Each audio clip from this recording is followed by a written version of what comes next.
بسم الله الرحمن الرحيم الحمد لله رب العالمين والصلاة والسلام على سيدنا وحبيبنا محمد صلى الله عليه وسلم kusoo dhawaada channelka anaga cabdikaahi cabdi oo ah lagu barateen maadooyinka sayniska gaar ahaan maadooyinka xisaabaadka iyo fisikska iyo casharada la xiriira kombiyuutarada. Casharkan waxaan hadli doonaa equationka labaad ee trigonometric uu leeyahay. Equationkan ama trigonometric 2 ama equationka labaad ee trigonometric inta badan buu ka hadlaa half angle identities, double angle identities iyo multiple angles identities ayuu ka hadlaa. Sida midkii hore aan usoo qaadnay trigonometric equation 1 uu uga hadlayay koowaad iyo equationka labaad ustaad waxba ma kala duwana, kelitu waxay ku kala duwan yihiin angolada qaabka loo isticmaalo. Kii hore waxaan isticmaalaynay linear method iyo waxaan isticmaalaynay quadratic method. Somehow trigonometric equationada qayb ka mid ah isticmaalaynay ama single trigonometric equation.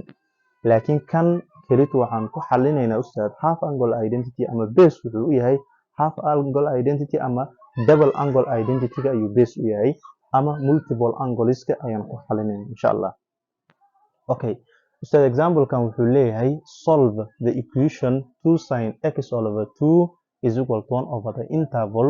0.2 pi for all solutions for all solutions ustaad. Waxaan fiirinaynaa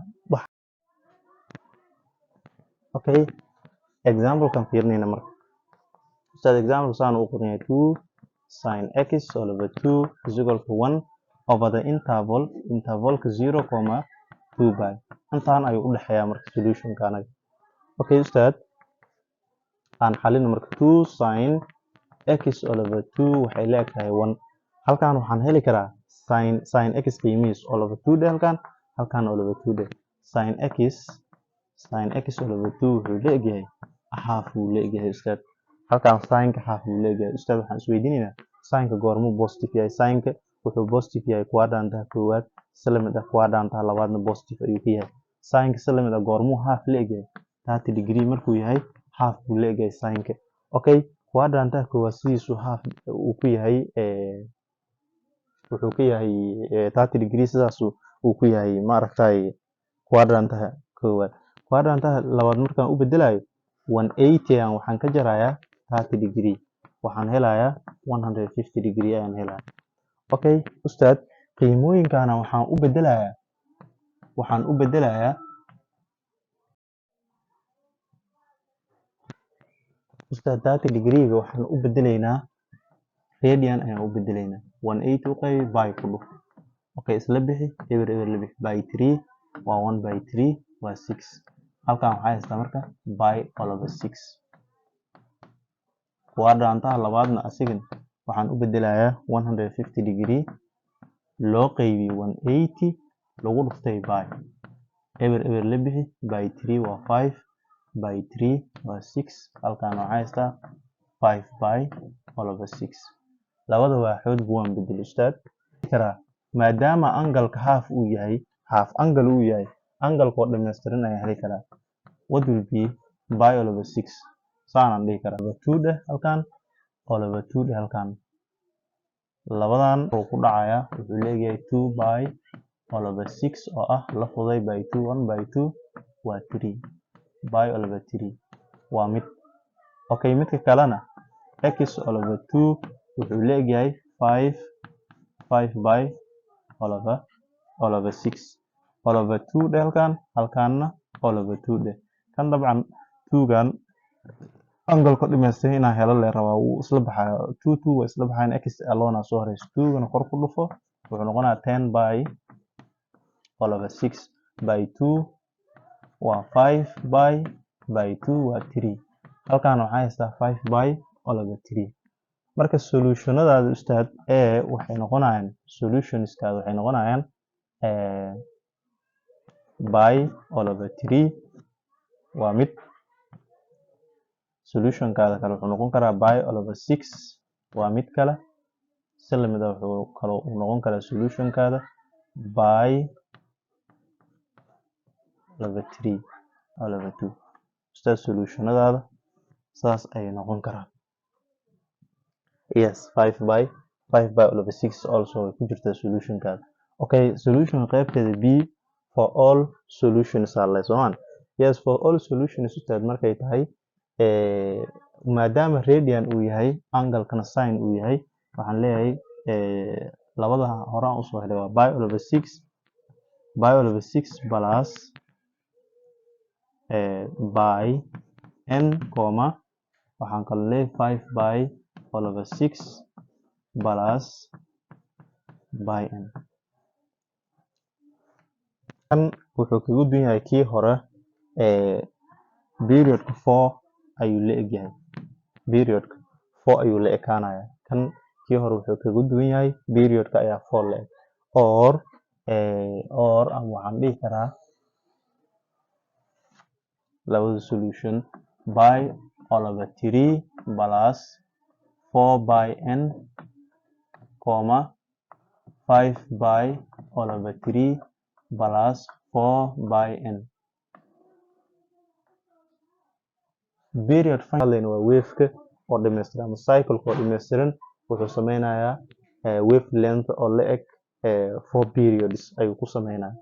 marka therefore waxaan ku daraynaa 4 by halka kii hore aan ku daraynay 2 by n aan ku daraynay soomaan hadduu degree uu yahay 360 degree aan ku daraynay marka halkan waxaan ku daraynaa 4 by n waxaan leeyahay midkan initialka aan soo helnay by over 3 plus 4 by n comma 5 by over 3 plus 4 by n saas ayaan example-kaas halkaas ayaan kaga gudbaynaa ustaad is equal to 1 aan raadinaa marka cos x is equal to 1 coska goormuu 1 la eg yahay waa inaan ogaanaa halkuuna positive ka yahay laba meeloo coska horta positive ka yahay 1na goormuu la eg yahay coska waxaan isticmaalaynaa unit cycle-ka isticmaalay 0 90 degree 180 270 1,0 waa halkaas halkan waa 0,1 halkan negative 1,0 halkaana waa 0, negative 1 coska goormuu negative la eg yahay coska goormuu 1 la eg yahay 0 degree 1 ayuu ka la eg yahay halkee kale 180 degree negative 1 waay kaas 0 degree bas ustaad ayuu wuxuu ka yahay 1 sababtoo coska waa midka horeeya halkan 1 uu ka yahay halkan negative 1 lama rabo halkan marka 0 degree bas ayuu wuxuu ka yahay positive marka solution-kaada wuxuu noqonayaa 2 by over 3 comma 4 by over 3 example-kaas asigana halkaas ayaan kaga gudbaynaa ustaad okay example-kan ustaad wuxuu leeyahay solve the equation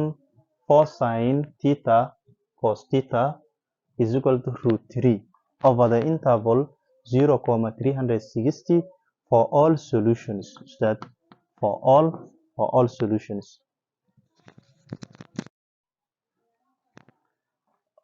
okay marka information-kana la siiyaa waxaa ah 4 sin theta cos theta is equal to root 3 intervalka aan ku xalinayna theta-da waxay dhacdaa 0 ilaa 360 degree intaasay u dhaxaysaa ustaad okay qaybtaan aan furfurayna ustaad qaybtaan waxaa waaye waxay isiinaysaa waa sin oo double angle sin oo double angle ayaa waxaa loo furaa 2 sin theta cos theta halkaas oo isla fahnay u maleeyo okay midaan inaan fududeeyo waaye marka qaybtaan aan fududeyna waxaan ku fududeynayaa ustaad 2 bilfur 2 sin theta cos theta waxay la eg tahay root 3 yacni ustaad meesha aan ku celiyo waxaa factorkan ka saaray factorization factor ayaan ka saaray afarka factor uu leeyahay soomaan factor 2 waaye 2 aan ka saaray marka okay qaybtan waxaan ku bedelayaa marka qaacidada double angle-ka ah 2 banaanka dhigo sin 2 theta oo waxaan ku bedelay qaybtan ah is equal to root 3 si aan sin theta u helo halkan over 2 dheh halkaasna over 2 dheh labada isla bixi sin oo double angle ah wuxuu la eg yahay root 3 over 2 buu la eg yahay okay waxaan isku la eg yahay root 3 over 2 antuna positive yahay sin-ku wuxuu positive yahay quadrant-aha koowaad iyo midda labaad positive buu ka yahay okay goormuu sin-ka la eg yahay root 3 over 2 sin-ku wuxuu root 3 over 2 la eg yahay ustaad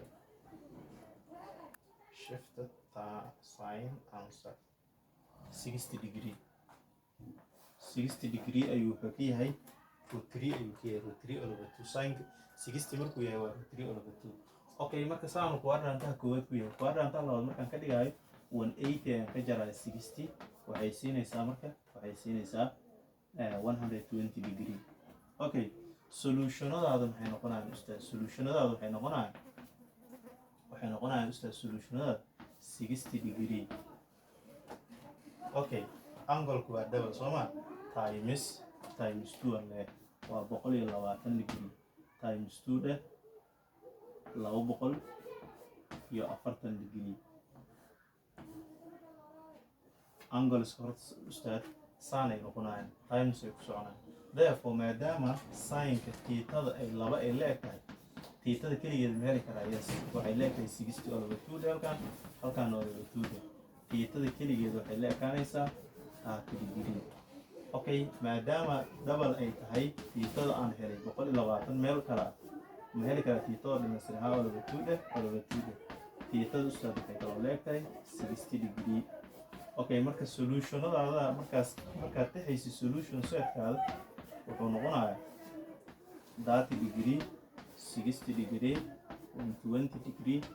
to 40 degree saasaan u taxayna intaas okay qaybta b solution set ustaad solution set wuxuu noqonayaa maadaama waxaan la falgalayna degree uu yahay waxaan ku daraynaa waxaan leeyahay 30 degree angle-ka plus 360 degree and comma maxaan kaloo helay 60 degree plus 360 degree and ustaad maadaama degree uu yahay angle-ku degree uu ku cabiran yahay waxaan ku daraa 360 degree halka markuu radian uu yahay 2 pi n aan ku daraa sooma 2 pi n aan ku daraa hadduu radian yahay ama pi n aan ku daraa hadduu radian uu yahay tangent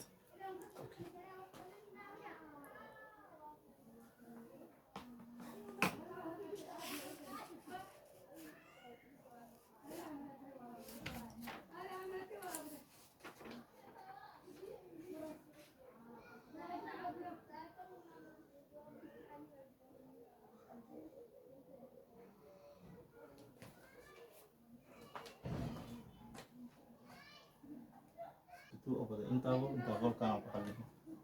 okay ustaad example kan marka fiirisid waxa waa tan iyo sec xiriir waxa ka dhaxeeyo single trigonometric relationship ka dhaxeeyo marka maadaama relationship ka dhaxeeyo sec kan kala soo mari waxaan leeyahay marka tan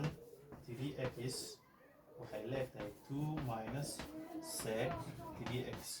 okay maadaama relationship uu ka dhaxeeyo aan hore u soo sheegnay square aan saarayna labada dhinac square gray halkan tan wuxuu noqonayaa 3x square wuxuu leeyahay kan aan furfurayna kan waxaan ku furfuraynaa 2 minus sec 3x oo ku dhacsan 2 minus sec 3x sidaan noqon marka si aan u furfuro 2 banaanka dhigo 2 minus sec 3x waxaan ku dhufanayaa minus sec 3x 2 minus sec 3x sidaan isku dhufo 2 times 2 waa 4 minus 2 ku dhufo waa 2 sec 3x minus 2 sec 3x minus waa plus sec times sec waa sec 3x square okay labadan isku darsamaan yes waxay ku siinayaan 4 minus 4 sec 3x plus sec square x sec square 3x ustaasaan ay ku siinayaan halkan waxaa haystaa tan square 3x haystaa okay identity 1 plus tan square x wuxuu leeyahay sec x identity-gan sec square x waxaan ku helaa qiimaha tan 1 ka dhanka kala soo mari 1 dhanka kala soo mari tan square x ustaad waxay leeyahay sec square x minus 1 marka meesha tan square x waxaan ku bedelayaa sec square x aan ku bedelayaa oo ah sec square 3x minus 1 waxay la eg tahay 4 minus 4 sec 3x minus sec square 3x labadan sec way isla baxayaan ustaad obviously way isla negative 1 is equal to 4 minus 4 sec 3x and so American wuxuu noqonaa negative 1 minus 4 balaas oo qarsa minus uu qaadana is equal to minus 4 sec 3x okay si aan u helo qiimaha wuxuu noqonaa negative 5 is equal to negative 4 sec 3x okay qiimahan sec raadin soo negative 4 sec 3x wuxuu leeyahay negative 5 right caadi u qoro okay sec 3x qiimaha raadin halkaan u qayb negative 4 halkaana negative 4 u qayb waa isla baxayaan sec 3x waxay leedahay negative 5 negative soo baxayaan 5 all over 4 okay sec maxaa lagu helaa sec ustaad waxaa lagu helaa sec waxay leedahay 1 all over cos x marka tan waxay leedahay reciprocal oo x ay leedahay waxaan rabaa reciprocal cos sec waxaa lagu helaa 1 all over cos x soo marka meeshaan aan rabaa final solution inuu soo helo marka cosna waxay leedahay reciprocal sec haddii sec lagu helayo 1 all over cos cosna waxay leedahay 1 all over sec therefore cos case and radio cos x wuxuu leeyahay 1 all over 5 all over 4 reciprocal keedu waa 4 kor ku dhufo oo leeg 4 all over 5 cos x waxay leedahay 4 all over 5 ustaad example kan waxaa way markay